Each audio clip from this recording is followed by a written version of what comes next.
Mr. Commissioner, perhaps just before we continue, I'll briefly address a timing issue. We have, Mr. East has used the time that he was allotted and is seeking an additional 10 minutes.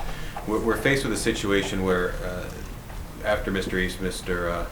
Lois has approximately 20 minutes of question, which leaves us short for the day. Mr. Eidsvik was scheduled to go next, but has a matter has arisen and he was unable to be here. Next in line would be Ms. DeForest for the Western Central Coast Salish, and then Ms. Gardner, both of whom were caught by surprise by this information, which only came to them late yesterday afternoon. So I'm not going to suggest that they carry on today. What I am going to propose is that, given that we have the time available, rather than break early, that Mr. East get the extra 10 minutes he is seeking. Mr. Lowe's carry on, and if there's some time left at the end of the day, I understand Ms. Gardner has some preliminary questions which she could start with. I understand her position to be that she doesn't want that to take her, to change her place in the lineup for the next day, but if we've got the time, she'd like the additional time to use, and I think that sounds reasonable. Mr. Commissioner, I have no more than 10 minutes of questions, and probably less. The document that was just on the screen was the one that we realized the error. This is the document that I intended to list, which it didn't, but we found it. And I just want to put this to Ms. McGivney. This is Part 2B. This is the another one of these appendix to the evaluation framework, Ms. McGivney? Yes, it is. And this is the one for the request for FSC fishing area change to facilitate FSC access.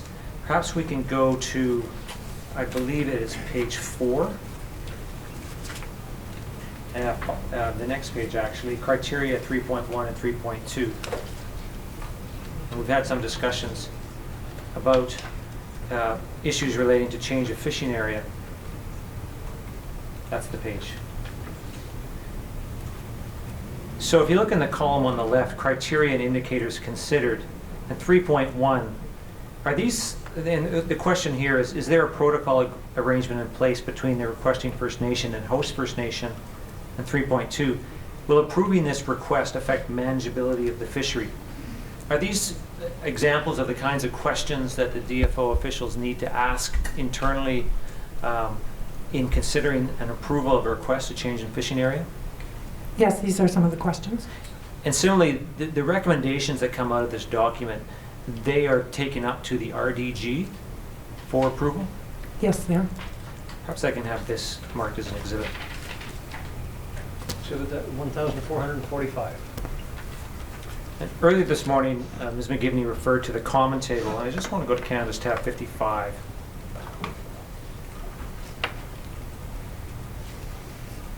And I believe this is referred to in the briefly in the policy and practice report.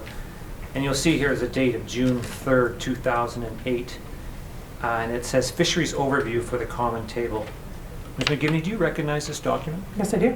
And is this DFO's presentation that it made to the common table? Yes, on June 3rd. Then I'd like to mark this as an exhibit, please. 1,446. If you could go to the policy and practice report, page 40, please.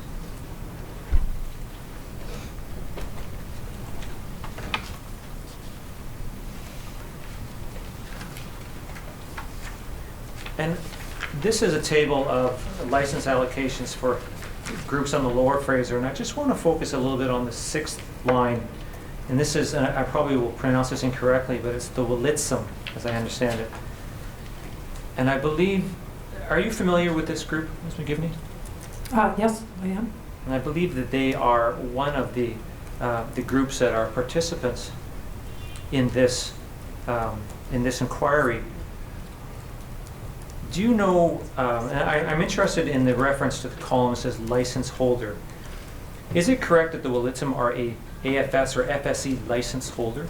No, it is not. Do they have an allocation? There has been an allocation put aside to consider their access with other First Nations. So they're not a license holder, but they have an allocation. Can you just kind of maybe explain a little bit more context around, for example, are the Willitsum, are they a band as described under the Indian Act? No, they are not a band as described under the Indian Act. But they have requested access to fishing, and we have been encouraging them to work with other First Nations that have agreements in order to access their fish. And in doing those arrangements, we would be willing to provide an additional allocation to those groups. So again, I guess the key point I would just want to emphasize there, under the heading license holder under PPR, it's not quite correct to say that the Wallitsum are a license holder. Correct.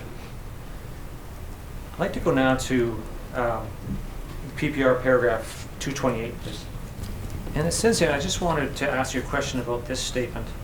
And this is the Lheidli T'enneh, I guess it's a draft final agreement. The Lheidli T'enneh, do they have a final agreement in force at the moment? No, they do not. In this agreement that's discussed in the policy and practice report, it talks about harvest levels.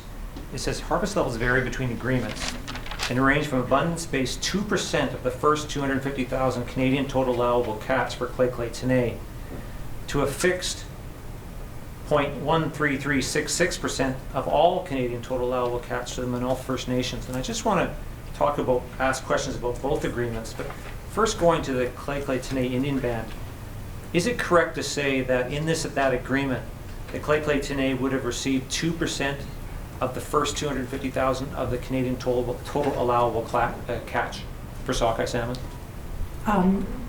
In the agreement, it's listed as that, but you'll note that Fraser sockeye salmon is capitalized and therefore is in the definitions and is defined as those sockeye that are above Naver Creek, which are essentially those stocks originating in the Lheidli T'enneh treaty area. Well, perhaps we can just go there. It's Canvas tab 68. And this is the draft Lheidli T'enneh final agreement. This is not an agreement that's in force at the moment. Correct.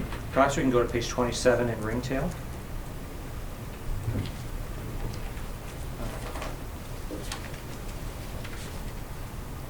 Oh, unfortunately, you have a minute.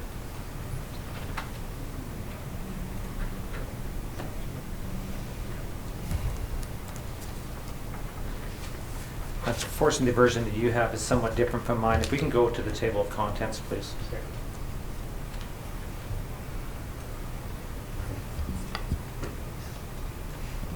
And scroll down to under fisheries.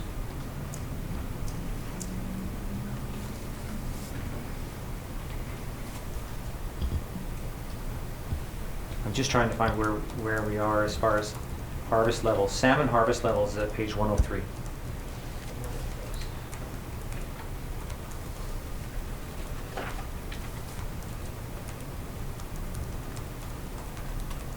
Of the document. Correct.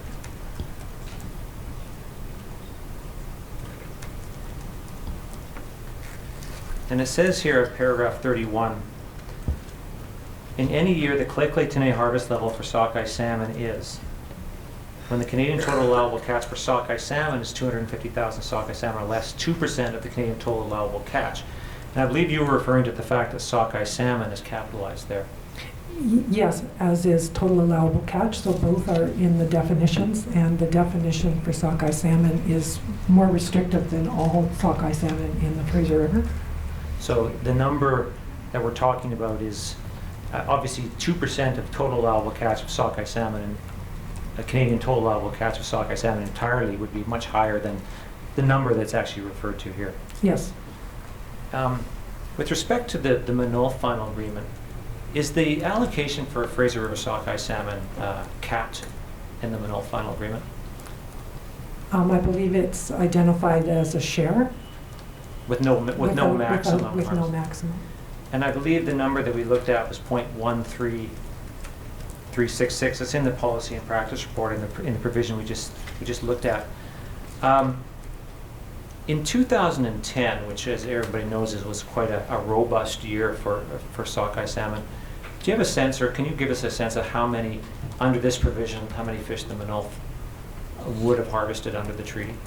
Just having done a rough calculation, but based on the the treaty allocation arrangement, and given the high, the TAC in 2010, which was a record year, I think the harvest would have been less than 18,000 fish. The And- allocation would have been less than 18,000 fish, somewhere between 17 to 18,000 fish. In most years, I would say a quote-unquote normal run year, if we can say such a thing exists, is it fair to say that the number would probably be somewhat less than that? Yes, it would be related to the TAC, whatever the TAC is, and it would be proportionally smaller. Thank you. Those are my questions, Mr. Commissioner. Did you wish that last document to be marked, Mr. East? Yes, please. Okay, that'll be marked as 1,447. J.K. Lowe's for the BC Wildlife Federation and the BC Federation of Drift Fishers. I'm interested in the relationship between the Aboriginal fishing policy, as you've described it today, and Aboriginal fishing rights.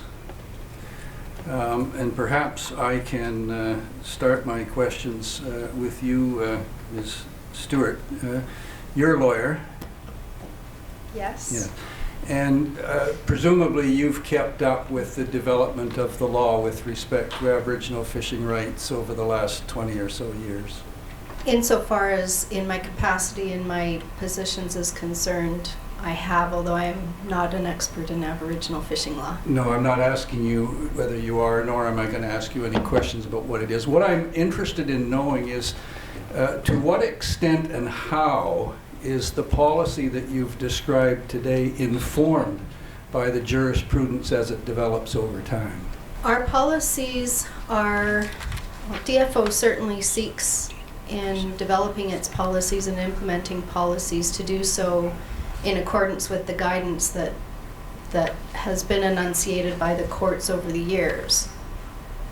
What, is there an institution or a mechanism by which that's done?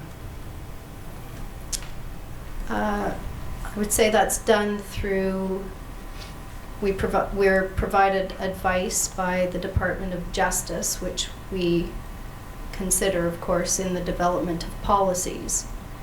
And is that advice given on a routine basis, or is that if and when sought by the Department of Fisheries and Oceans? Well, it's certainly sought in the development of policies. If you're asking whether there's a sort of institutionalized process,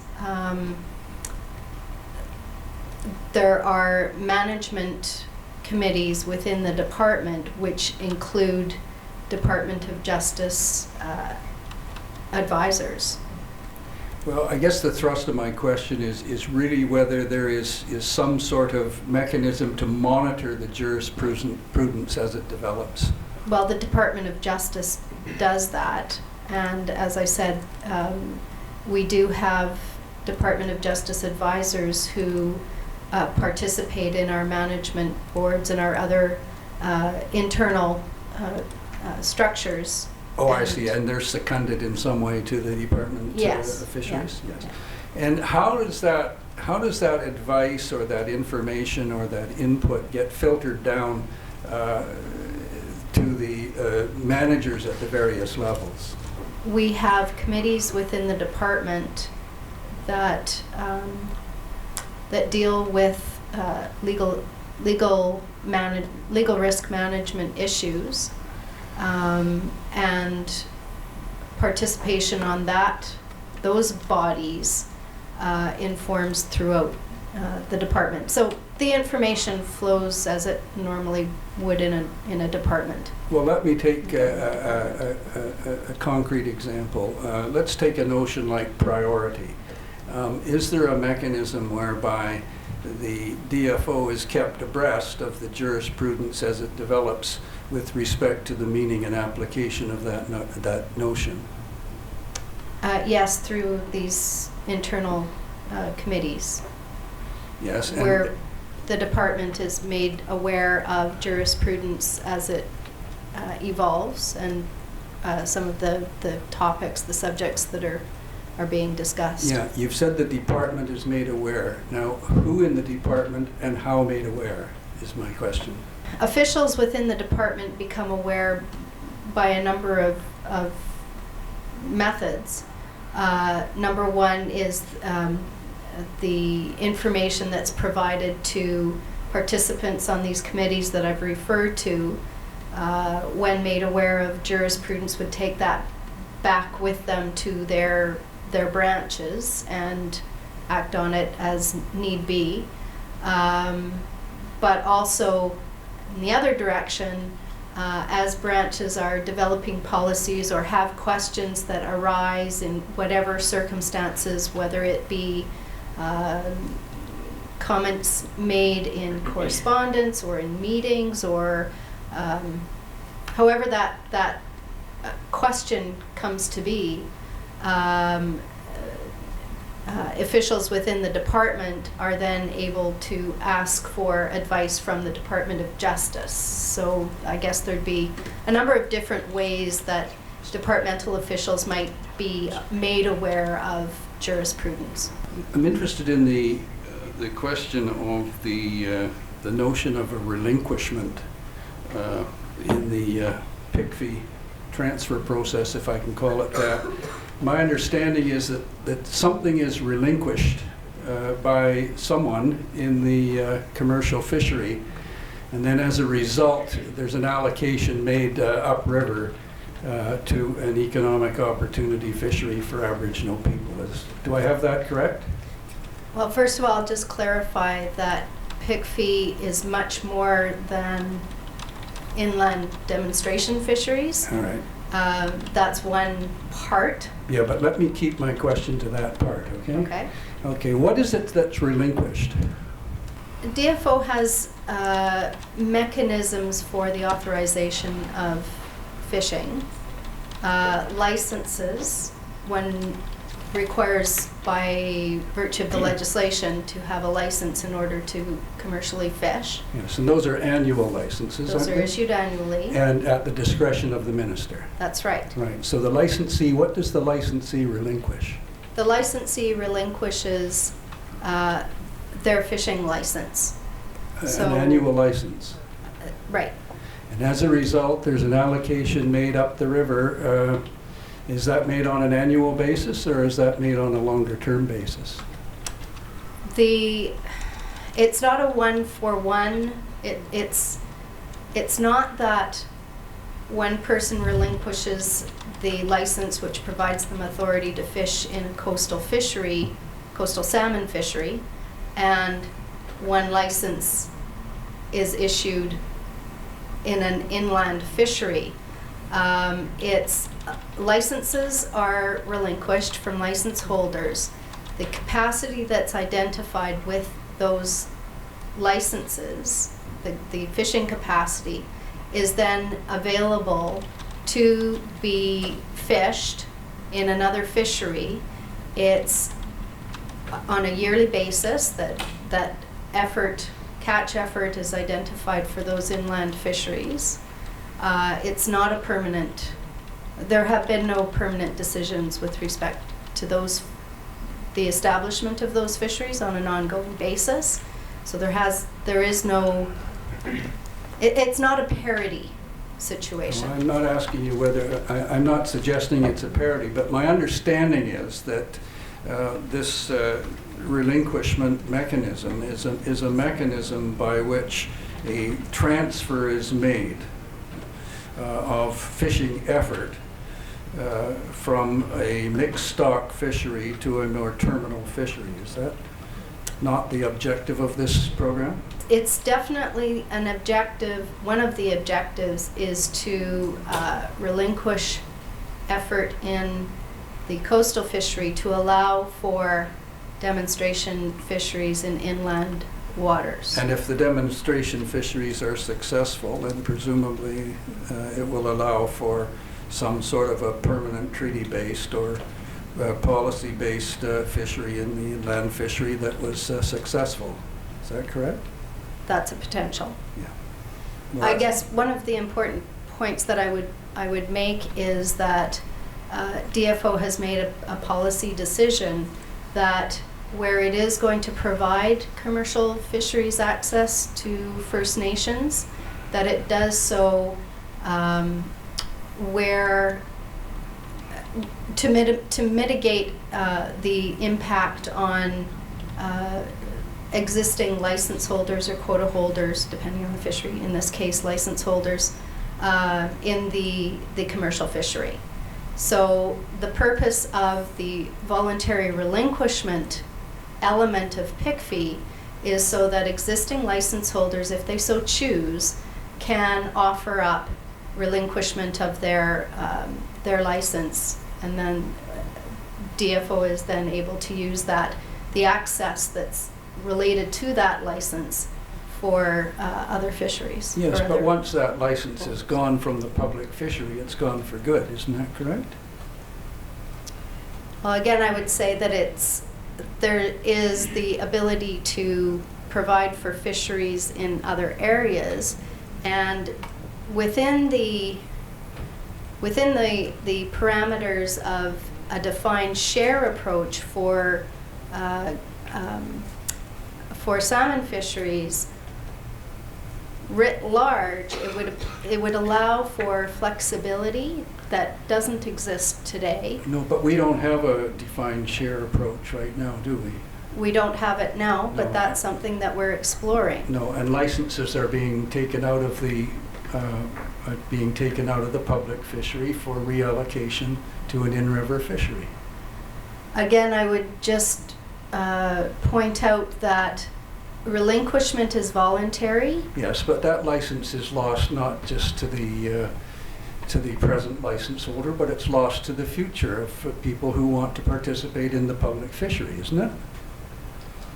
Well, again, I would say that when you look at fisheries management writ large, the purpose of exploring these in-river demonstration fisheries is in aid of ascertaining whether a defined share or how a defined share mechanism might work for salmon fisheries.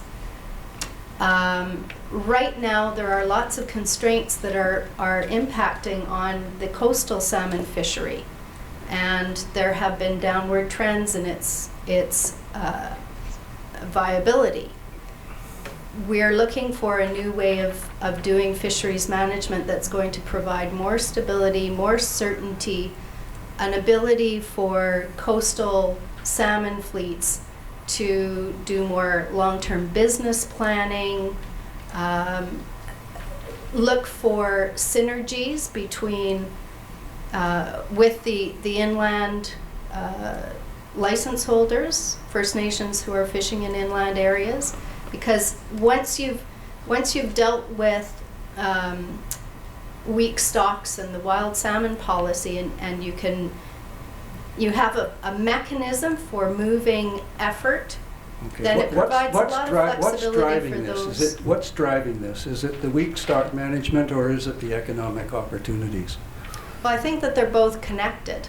And how are they connected? They're connected in that the coastal salmon fisheries are impacted by weak stock. We have a wild salmon policy which constrains the ability to fish in coastal areas where weak stocks are mixing with other stocks. And so there's some fisheries are precluded, or effort is precluded by weak stocks and avoidance of weak stocks. And so those coastal fisheries, those coastal fleets are impacted by weak stocks. They're not able to fish when weak stocks are moving through.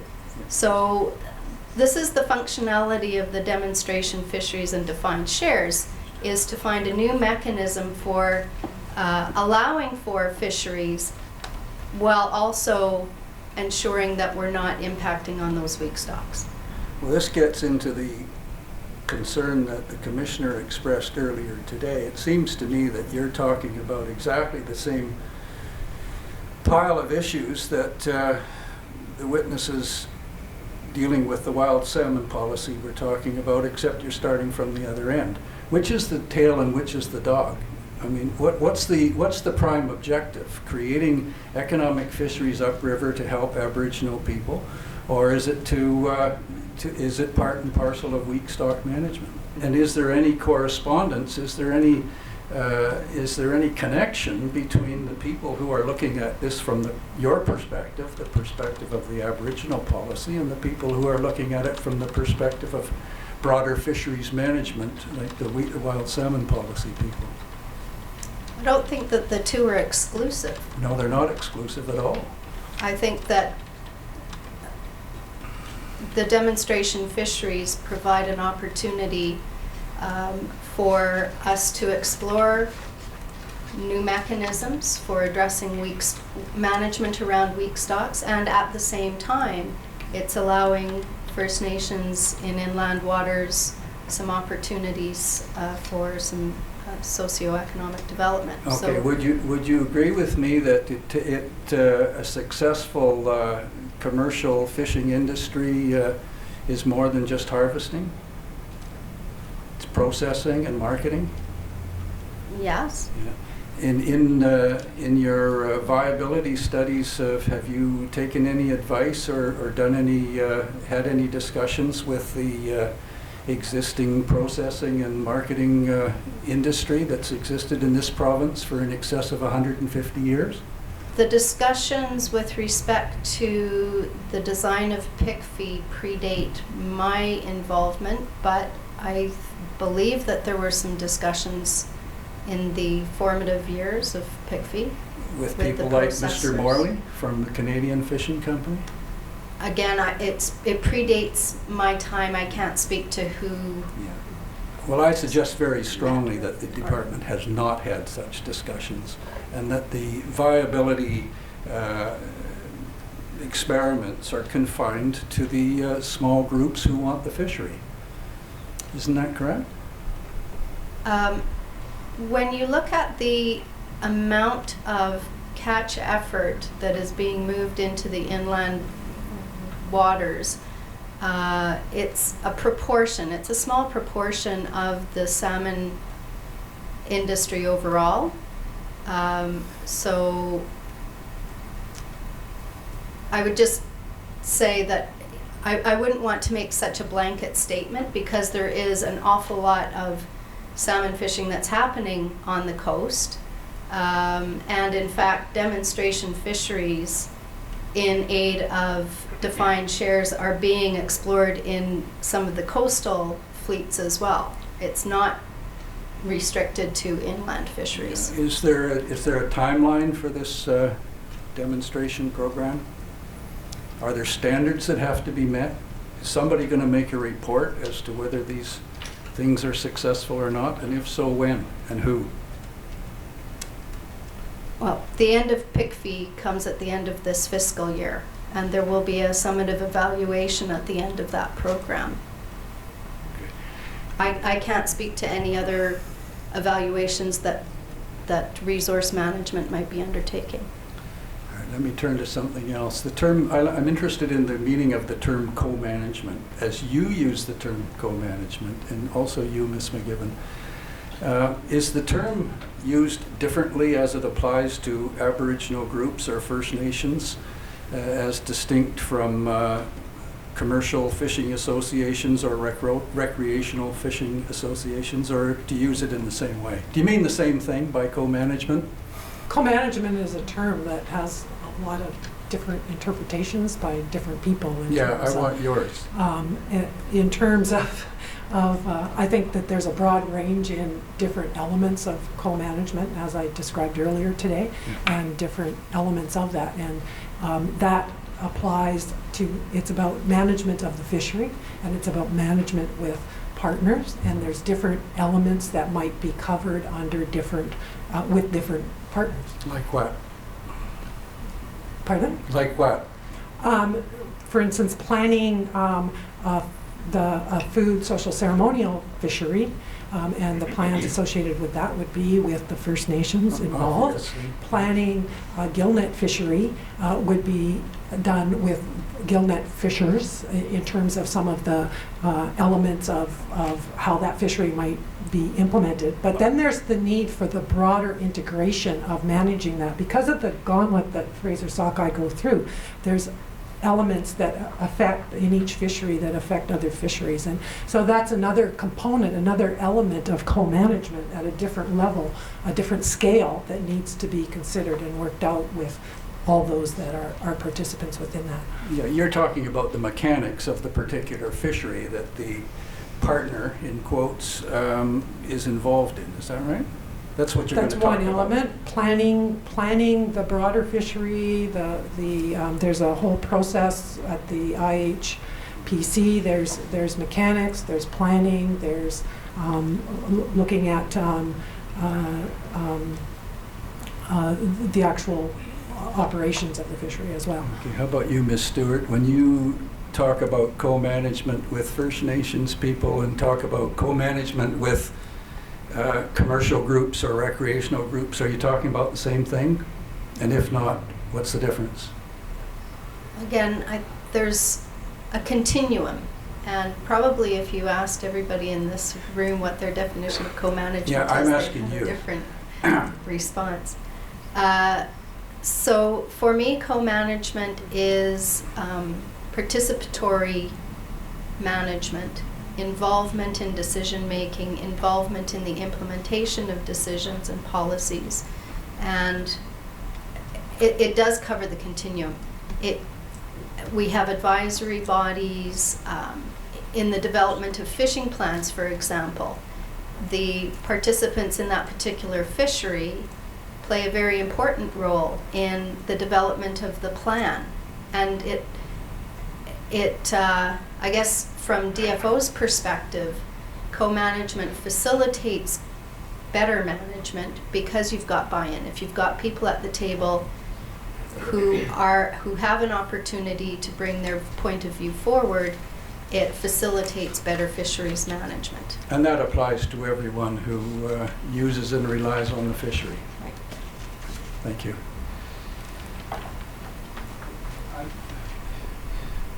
Mr. Commissioner, I wonder if I might ask your indulgence. I too was taken by surprise about the timing today, and I'm just wondering if I might have 5 minutes or so, not today, but on the 2nd, just in case.